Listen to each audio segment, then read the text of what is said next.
So I posed the question yesterday about what to do if you feel like you have a growing attraction for someone, and how do you, I guess, kill the attraction if it's not right for you. And I was talking about the kind of attraction where it's not that you're attracted to somebody who you know has bad character and is wrong and would lead you into a relationship that will ultimately self-destruct. It was the opposite kind of situation where you're attracted to someone who you feel like is a good fit and is a good match and has qualities that you're looking for. But maybe there's like one thing that that makes it not something that should be pursued. Like something like where I think the examples I gave were like if you all lived on different coasts or countries or something, or maybe there was like a religious difference or some other kind of irreconcilable difference. Maybe one person wants children and the other one doesn't, or maybe there's like an age difference or some type of difference where it's not just a black and white kind of thing. So, appreciated all the advice that everyone shared. I was trying to post it as more of a generic question, but the advice was very specific to me, so that was appreciated. And two of the pieces of advice, or three of the pieces of advice that resonated were one, talk to elders and guy friends or male friends. Two, maybe just sit and be still and reflect on it. And the third was using models of good relationships as a way to answer the question. So I did all three of those things, and I came up with, I came up with a solution. And it was actually kind of built into some advice I've given to other people. So it's one of those things where you may see good advice when it's not you, but you don't see it when it is you.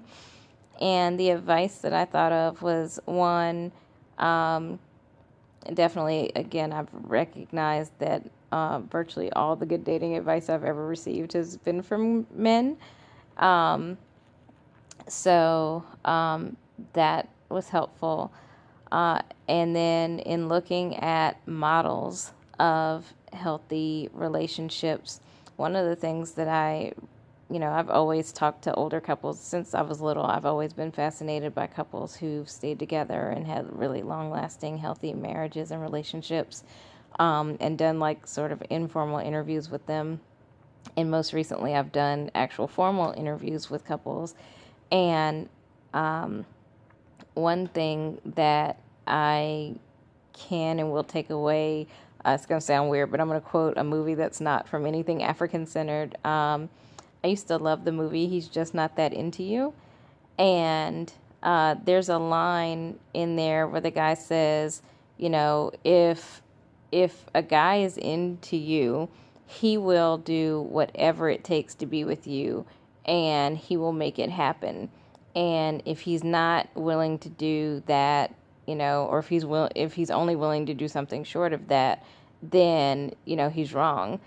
And so one of the things that I recognize and reflect on with some of these model couples, looking at like my parents and my brother, and or just let's just talk about the guys. Looking at my brother and my father, and elder men in the community, all of them talk about starting with nothing. Not being rich, not being, set career-wise and financially and all those things. They weren't necessarily destitute, but they were just kind of beginning. And the one thing that all those stories end up having in common is that the brothers saw the potential to build and nation build with the sister and did whatever it took to make that happen, to create a life with her and a family. And so in reflecting on, a a what normally would be a healthy natural crush or attraction, it turns into being an unhealthy crush or attraction if the brother, for whatever reason, is not where those other models were when they started. If he is not willing or wanting to build with you or be with you in the way that it would be healthy for you, then it's just not a good fit, which also means that probably the attraction is growing from a fantasy of what it could or would look like, but fantasies are not based in reality. So instead of feeling like you want to obtain the fantasy, I guess the advice would be to recognize that the fantasy that you have is not the reality that would generate if you were to pursue the fantasy. So, and then, also in that same line of thinking, looking at those couples as a model and looking especially at the brothers as a model. And actually, that's not true. The same can apply to sisters. I somehow always end up giving relationship advice to brothers. And, there are a lot of brothers who talk about now there are all these sisters who have bought into some aspect of European feminism, where, they don't want to cook or they don't want to do anything that seems like domesticity, or they don't, they kind of just, I joke, want to show up with a vagina and nothing else, and expect the man to do all the quote unquote masculine things, and help with like domestic stuff, but those sisters don't want to do anything. And, the same kind of thing applies. Like, what are you trying to create or build? And if she was truly in the same place that you were, even if she may have had some type of reservation about something like that, people who want to build and create, like, they do it. Like, there's just not that, there's not that gap of, there's not even a thought of, do I want to give anything less than my all to be in this situation? And then there's also, unless the person has like low self-esteem, like, I don't know if I'm worthy of the person or anything like that. Unless there's something like that at play, the person is going to want to just do everything to make it happen.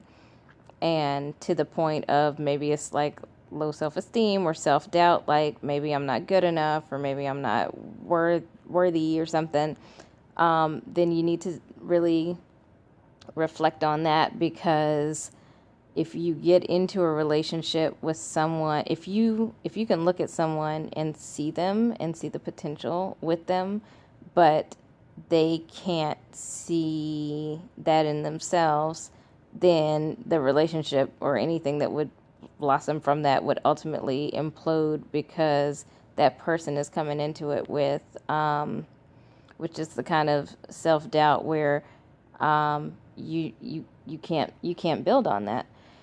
So that hopefully it's not one of those easier said than done things, but I guess I'll end on the point that I feel like it was really helpful and grounding to recognize that if a person really wants to be with you, geography and other distance differences won't be a factor.